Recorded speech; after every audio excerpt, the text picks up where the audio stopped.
with your host, Jaden Miller. Good day, and thank you for joining me on Think About It with Jaden Miller. Yes, I am your host, Jaden Miller. Hope you guys are having a fabulous day. Please check out my website at www.jadenmiller.com. That is JAYDENMILLER, jadenmiller.com. Please like, share, and subscribe on my YouTube channel, and like, comment, and follow on your favorite podcast platform. You can find me on Apple Podcasts, Spotify, Spreaker, Google Podcasts, Castbox, iHeartRadio, Audrey, Podvine, Amazon Podcast, and so many more. Again, thank you guys for joining me. It is fall. It is October, kind of like late October, I guess you would say. And here in the Phoenix metropolitan area, it is finally out of the 100-degree temperatures, and it has fallen into the 70s and in the 80s. And so that is certainly a reprieve for those of us that have been not really suffering, because I'm from Chicago and I am enjoying the sunshine and the heat as opposed to the snow and the cloudy days. But those 100-degree temperatures can get to you from May all the way through September. And so but anyway, again, thank you for joining me. Hurricane Roslyn is barreling towards Mexico, and it seems as though this major storm is bringing early season snow to the western United States this weekend. So you guys take a look at that. Be careful for my listeners in California, the lower California and those areas. It appears as though Russia is still executing its, or at least attempting to execute its will against the country of the Ukraine. And hopefully Ukraine will certainly continue to fight back. I still feel that this is a travesty, but I also still think that Vladimir Putin bit off a bit too much, because he's still at war with this tiny country. Go figure. The New York Yankees, a lot of people would say America's baseball team. I'm a big baseball fan. They are on the brink of falling. All right, to the Houston Astros. They are down 0-3. So they have got a lot to do to come back. Now, that doesn't mean that the Yankees cannot, because, as I just mentioned, I'm from Chicago, and my beloved Cubs in the World Series, all right, back in 2016, were down 0-3 against the Cleveland Indians and came back to win the World Series. So it is certainly doable. So don't write the Yankees off just yet. I've been watching them for many years, and it really doesn't matter who the players are. It's just that team. There's a magic behind that team. And so for you guys that are Yankees fans, hang in there. A Ticket to Paradise is a movie that has come out this weekend. It stars George Clooney and Julia Roberts. Lots and lots of great reviews. And so if you are a movie buff, like to go to the movies, that it appears as though that's a movie that is one to go and see. So, yep, Ticket to Paradise with George Clooney and Julia Roberts. I think that's one that my wife and I are looking at attending very soon. All right. So what am I talking about today? Well, I guess my question to you is, do you go to church? Now, I don't mean this to be offensive or, anything like that. A lot of people say that there are certain topics you shouldn't discuss, religion and politics and that kind of thing. And I'm not really discussing religion. I'm just asking a question. Do you go to church? I think that's a little different. And the reason why I asked that question is because I remember having this conversation with a few relatives maybe a couple of years ago about why the pews are so empty. Why aren't people going to church like they used to when I was growing up? Well, American church bells aren't ringing so much as they are polling, a survey has found. For the first time in 80 years, Gallup has found that less than half of U.S. adults belong to a church, synagogue, or mosque. Americans' membership in houses of worship continued to decline last year, dropping below 50% for the first time in Gallup's 8-decade trend. U.S. church membership was 73% when Gallup first measured it in 1937 and remained near 70% for the next 6 decades before beginning a steady decline around the turn of the 21st century. Membership numbers dropped to 50% by 2018 and in 2020 dipped to 47%. The decline in membership is due to not only a decline in religious Americans belonging to a church, but also an increase in Americans who do not follow a religion at all. According to Gallup, over the past 2 decades, the percentage of Americans who do not identify with any religion has grown from 8% in 1998 to 2000 to 13% in 2008 to 2010 and 21% over the past 3 years, the report added. The trend is likely to continue, with Gallup noting that church membership is strongly correlated with age. While 60% of Americans born between or before 1946 belong to a church, only 58% of baby boomers do. Meanwhile, membership for Generation X is 50% and just 36% for millennials. Available data on adult members of Generation Z appear to mirror millennial rates of religiosity. The declining rates are similar but slightly steeper in Catholics than Protestants, but proportionately smaller among conservatives, Republicans, married adults, college graduates, Southerners, and non-Hispanic Black adults, all of whom maintain some of the highest rates of church membership. The United States remains a religious nation, with more than 7 in 10 affiliating with some type of organized religion, the report concluded. While it is possible that part of the decline seen in 2020 was temporary and related to the coronavirus pandemic, continued decline in future decades seems inevitable given the much lower levels of religiosity and church membership among younger versus older generations of adults. Wow. Do you go to church? Think about it with Jaden Miller. That's what I want you to think about. Share with me on my YouTube channel or comment on your favorite podcast platform. Do you go to church and why? Well, just, checking out that Gallup report, I'm just wondering, and also I kind of figured there are some mitigating factors, that are dealing with this. More people are attending community churches with no affiliation and different understanding of membership. That makes getting the exact numbers difficult. That's a reason. Probably one of the main reasons are, as noted, fewer people are going to church.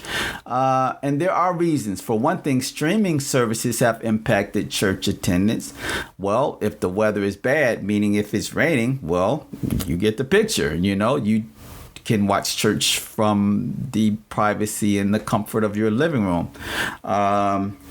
So not long after a lot of these people discovered that they can stream the services regardless of the weather, they tend to stay home. It was just like during the pandemic, during school, a lot of people, once the pandemic hit, left actually going to school and did homeschooling. Well, online schooling. There's a difference between homeschooling and online schooling, I know.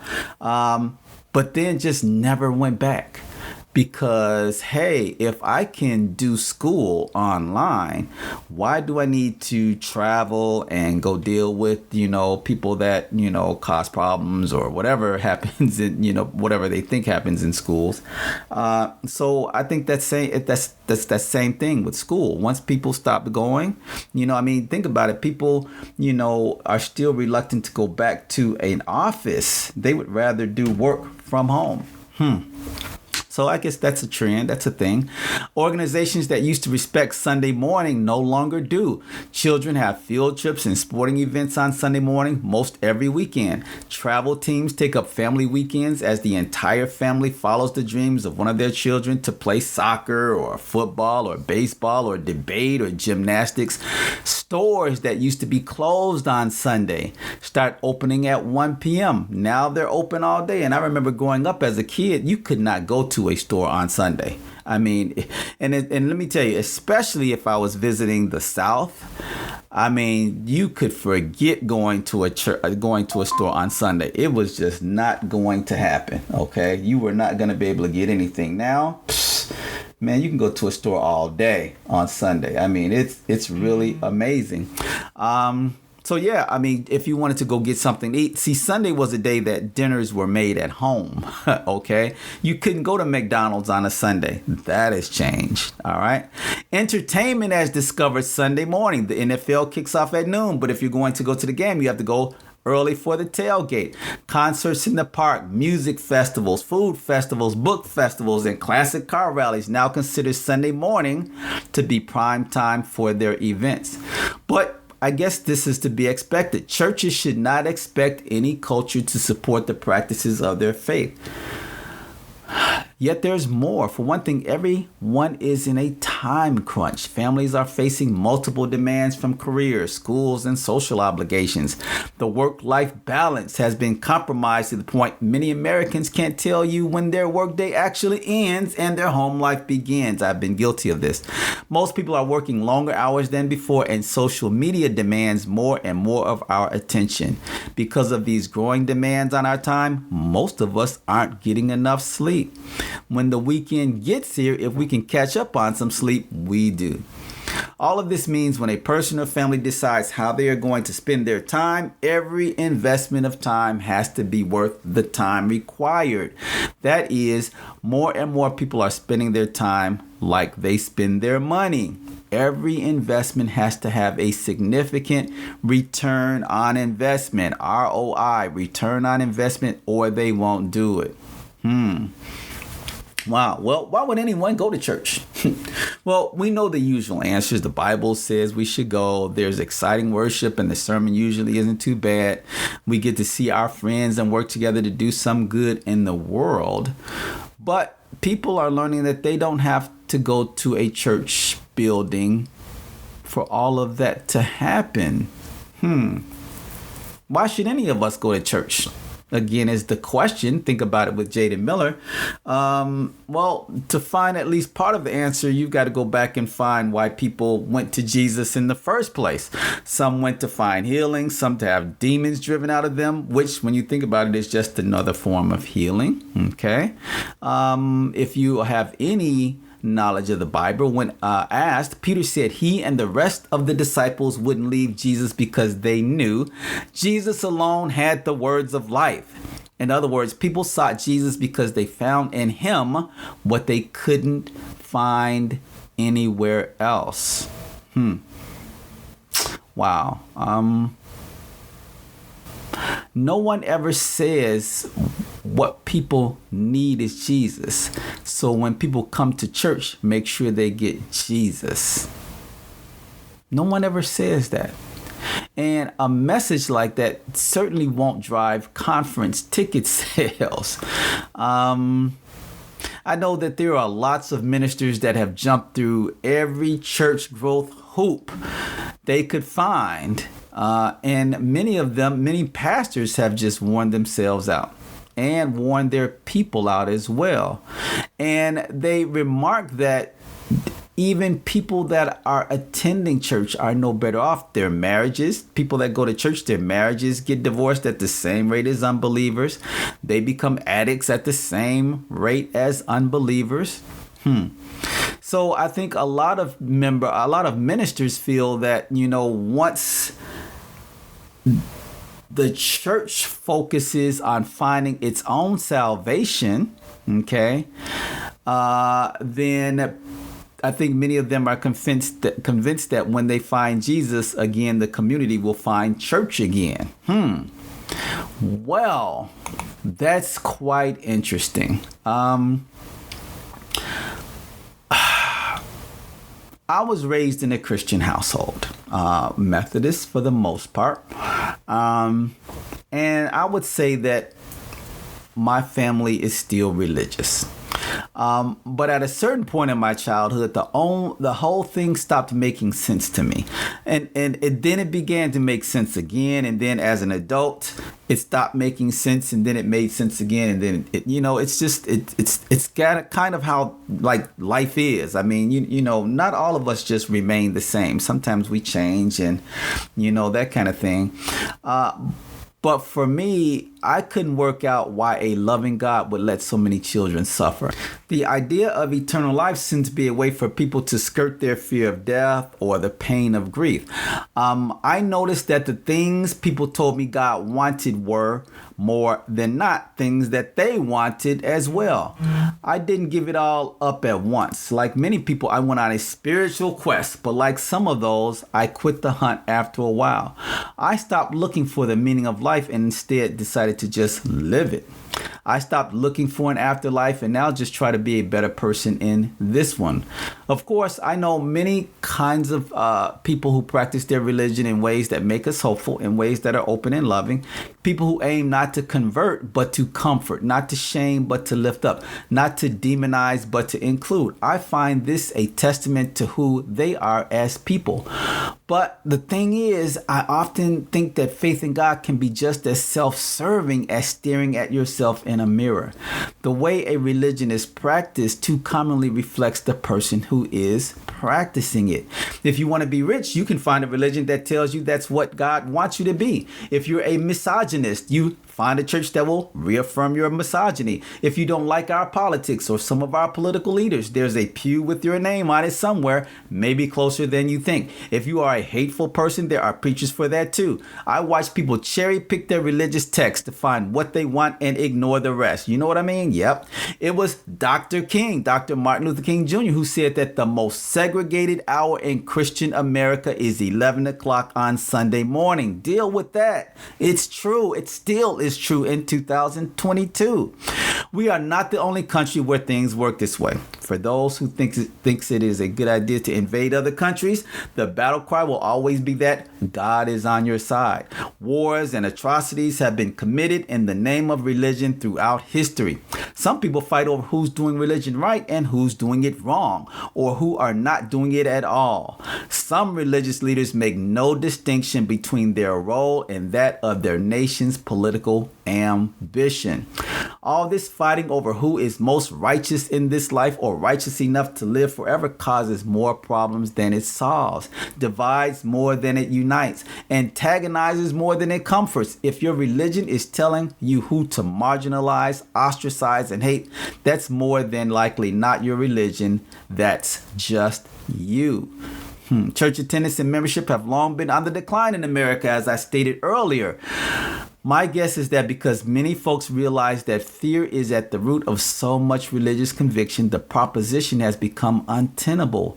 Those fears have led too many people of faith to police the way that others choose to live their lives. The trend away from church will likely continue. Most of us have enough fear and bullying in our lives already. So deep. I know my opinion, my thoughts on this is really deep. But again, the question is, do you go to church and why? Do you go to church and why? This is Think About It with Jaden Miller. I want you to ponder that. And feel free to like, comment, and subscribe on my YouTube channel, or like, comment, and follow on your favorite podcast platform. Again, check out my website at www.jadenmiller.com. You can learn a lot more about me. I am a photographer, amongst so many other things. But anyway, so that's my topic for today. Do you go to church and why? And certainly, my opinions and my thoughts are not to change anybody's opinions. It's just a question. I'm just wondering, do you go and why do you go? Are the statistics, I can't say statistics right in ever, but are the statistics correct? I mean, is there a continued decline in church attendance in the United States? All right. So again, my desire is certainly not to change anybody's religious beliefs or anything like that. I just want to know if you go to church or not. What do you see every Sunday? Do you see comparing maybe 5 years ago, maybe 10 years ago to now? Is there a decline in church membership? And why do you think that is the case? Is it because of some of the things that I've mentioned? Perhaps. But anyway, again, this is Jaden Miller. Thank you guys for joining me. Please check out my website at www.jadenmiller.com. And please like, share, and subscribe on my YouTube channel. And like, comment, and follow on your favorite podcast platform. Don't forget iHeartRadio, Castbox, Apple Podcasts, Spotify, Spreaker, Google Podcast, Amazon, Audrey, and Podvine, and so many more. I will see you guys next week. Have a fabulous day. Thank you for listening to Think About It with Jaden Miller. Don't forget to like and subscribe to his YouTube channel, and like and follow on your favorite podcast platform.